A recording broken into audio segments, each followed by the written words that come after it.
Assalamu alaikum Türkmenistanlar. Assalamu alaikum dünya Türkmenleri. Şuun 12. yıl 2021. yıl. 2021 yıl. Aziz adamlı Türkmenistan'da. Yakında Daşarı İşler Ministri ölen hem Avrupa Birleşim Komisyası ölen duş geçirdi. Ben bu arada İngiliz dilinde çıkış ettim. Öz kanalımda ya başka kanalda da koyma mümkün. Təzə kanal açacaq qoyatayım. Səbəbi yürüyüte İngiliz dilinde çıkış etmək üçün. Neyse şu Türkmen dilinde size üçün edip atayım. Şu tayda şu duşuktu. Vefa Hacıyev katnaştı. Raşit Meredov'un ornubasarı. Daşarı İşler Ministrinin. O tayda bizim Türkmenistan ombudsmeni katnaştı. Yaz Dursun familyasını bilemem. Bir torpa familya. Özünüz bileniz. Hem Avrupa tarafında, Avrupa Birleşik tarafından adamlar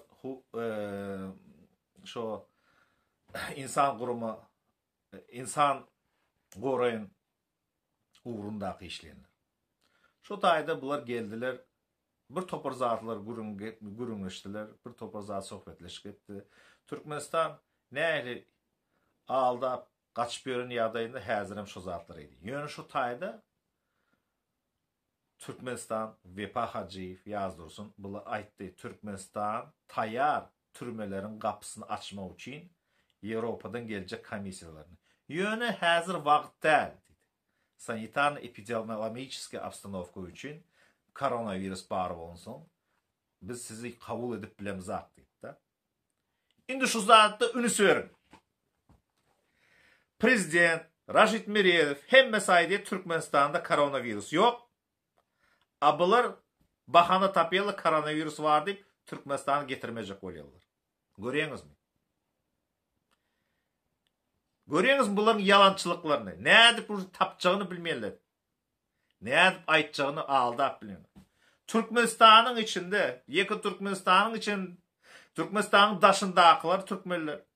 Bir topor adamları kısıp, adamların hak hukuklarını bozup atıyorlar.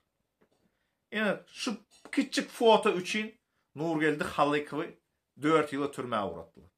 Peygamberdi, Allah berdi, yok yerden suudnamasız. Onu da suudum azat kaziyedem etmediler. Şu türmenin içine girdiler, şu türmenin içinde de ceza kestiler. Azatlıktan mahrum ettiler. Böyle oturan bir güne adam Türkmenistan'ın türmelerinde 95% divayda oturuyor. Ne için? Bilan koygusu. Biz Türkmenistanlılar şu rejimi koldak veremiz. Şu rejim çürüklerin pilslek etti hem yerde. Berdi Muhammed. Yakında yine haber geldi bilemek doğru değil mi haber? Murat Duşemhum tutuptırladı. Priyomnik rasprizile koyup 15 sutka verdi. Doğru mu doğru da bilemem. Yürü Türkmenistan'da men bir kayga den zadımız. Hem Türkmen halkım kayga den zadı. Şu priyomnik rasprizilinden türme uğratmasınlar. Bunlar edeceğim şu zatı. Edemem bilir. Ne için? Yok yerde. Yine bunda suudnamasız. Bu video etti. Şu tayı Türkmenin hak hukuklarını bozulan için. Şimdi siz özünüze verin. Netice verin ha. Yine benim videomda hazır şu surat görüyorsunuz. 5 aydır hastayız. Durumumuz çok zor. Yardım istiyoruz. Hastaneye götürün diyelim. Hastaneye götüremiyorum. Maddi durumumuz çok kötü. Memlekete göndereyim diyorum. Memlekete de gönderebilmiyoruz.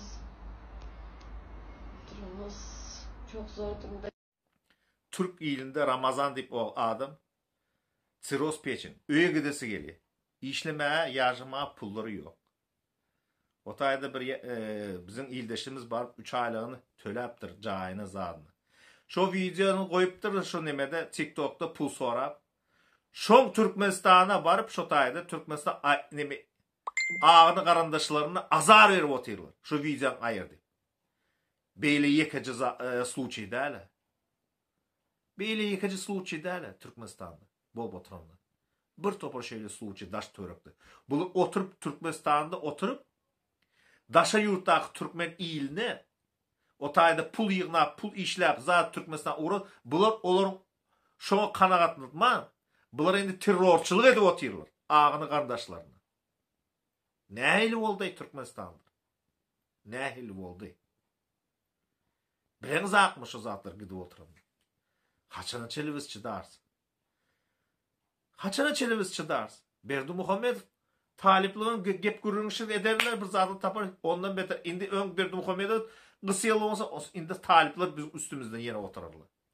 Biz azatlığı Türkmenistan'da. Öz elimiz almalı. Türkmenistan'lar. Türkmen iyilimiz. Hak hukukları. Öz elimiz almalı. Hiç kim bize kömekçi değil. Görü otuyorsun. Taşa yurtuna kömekçi değil. İş sadet bilen aklar. Edesem gelen aklar. Türkmenistan'a kömek edecek. Edesem gelen aklar. Edesi gelse de her xili sanksiya koyup Türkmenistan'ı mecbur ederdiler. Hazır in vaqti şu Türkmenistan'ı mecbur etmeye yöner. Bular taşa yurtdaklar. Öz oyunlarını oynap atırlar. Belan kögüsü bu çürükler. Her kim aydar otaydı, o nemeler var.